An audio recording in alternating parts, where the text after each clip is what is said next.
Entende que Deus está todo momento e toda hora o acompanhando, porque ele foi convidado para uma intimidade mais profunda com o seu Mestre. Glória a Deus. 1 Coríntios, no capítulo 11, o verso 1, o apóstolo Paulo corrobora com essa verdade, dizendo: sede meus imitadores, como eu também sou de Cristo. 1 João capítulo 2, o verso 6, aquele que diz que está nele, também deve andar como ele andou. E esse é o discipulado rabínico, sermos imitadores de Cristo. Andar como o Mestre andou é pisar no mesmo lugar que ele pisou, é estar no mesmo lugar onde ele pode estar. Eu vou repetir: é estar no mesmo lugar onde ele pode estar. Não sei porquê, mas eu vou repetir mais uma vez: é estar no mesmo lugar que ele pode estar. Isso é discipulado rabínico, é ter a presença do Mestre constantemente a nos ensinar. Amém. Glória a Deus. Porque crente, meu querido, crente tem bastante no mundo hoje. Hoje está a modinha do evangelho, né? Fácil. E tem bastante, uma multidão de crente, mas imitador, discípulo de Cristo, está difícil de se encontrar. Mas olha aqui para o irmão Júnior, Romanos capítulo 9, o verso 7, vai nos dizer que mesmo que os filhos de Israel sejam contados como a areia do mar, o remanescente fiel é o que vai ser. Glória, aleluia. Não é porque eu estou dentro do ambiente religioso, não é porque eu aprendi através de preceitos, eu sei alguns textos bíblicos de cor e salteado, eu entendo escatologia bíblica, eu fiz teologia, eu tenho uma retórica bonita, uma oratória. Não é isso. É entender esta verdade do chamado de Cristo e entender que nós somos chamados para ser discípulos do Mestre. Amém. E sermos remanescente fiel, porque é este que vai ser salvo. Verdade, aleluia. A palavra remanescente quer dizer aquele que sobrou de resto, ou aquele que continua ainda de pé. E a figura que eu mais gosto de explicar é o remanescente. É nós trazer a nossa lembrança, o cenário de uma guerra. E se houve notícias que a guerra foi renhida, que muitos soldados perderam a vida, mas de repente se olha no horizonte e vem alguns homens marchando de pé, dizendo: nós conquistamos a vitória. Nós ainda estamos de pé. A luta foi renhida, foi difícil, teve dificuldade na batalha, mas ainda nós continuamos de pé. Isso é ser o remanescente fiel. Em meio a uma dificuldade que nós estamos vivendo, em meio a tempos difíceis, ainda que possamos ser esse remanescente fiel para se colocar na presença do nosso Deus. Glória a Deus.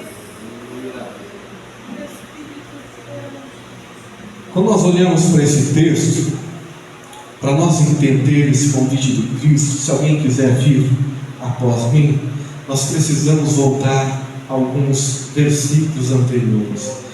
E o texto anterior, Jesus ele vai revelar aos seus discípulos a forma que ele deveria de parecer, que era morte e morte de cruz.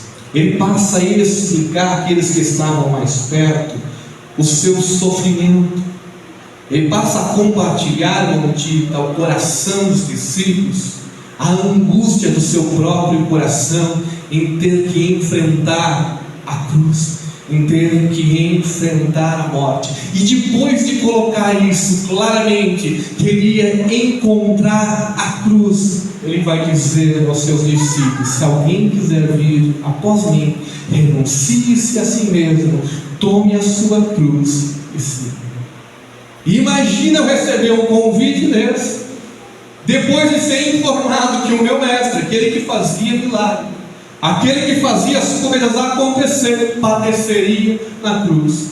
Pedrão, que era o mais ousado, já se coloca como Cristo e diz: isso nunca vai acontecer, nós não vamos deixar. Só que agora Jesus vai dizer para Pedro: olha, além de tu ter que deixar ir para a cruz, tu vai também.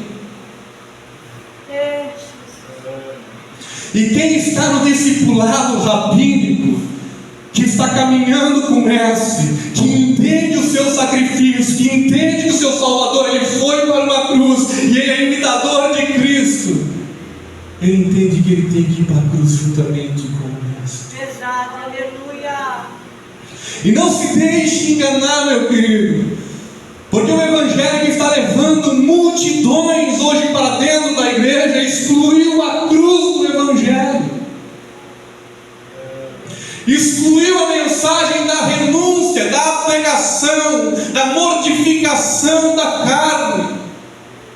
Mas aquele que quer encontrar a vida eterna com Cristo Jesus, que tome a sua cruz e siga o mestre, porque é natural para o discípulo rabínico entender que ele vai ter que sim tomar a sua cruz, porque evangelho sem cruz não é evangelho.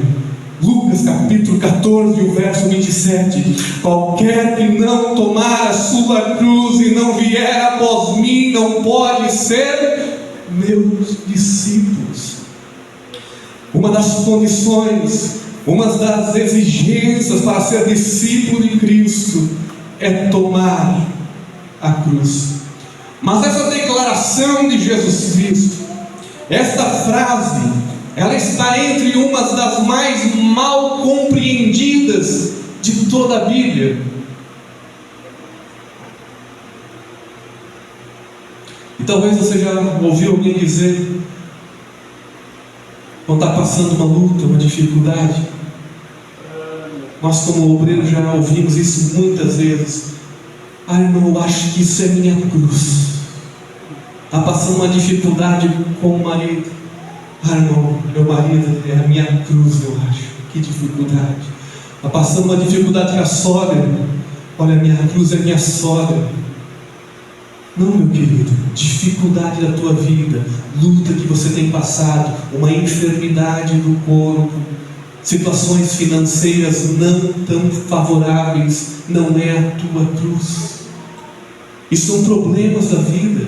É o que Jesus nos alertou, dizendo: olha, nesse mundo tereis tribulações, tereis aflições, problemas, problemáticas para vocês resolver, mas a presença dele também, ele garantiu que estaria conosco, então vai dar tudo certo, pode descansar o teu coração. E a tua cruz não é essa, não é o teu marido, não é a tua esposa, não é a tua sogra, não é a dificuldade financeira, não é essa enfermidade que te aflige, não é isso.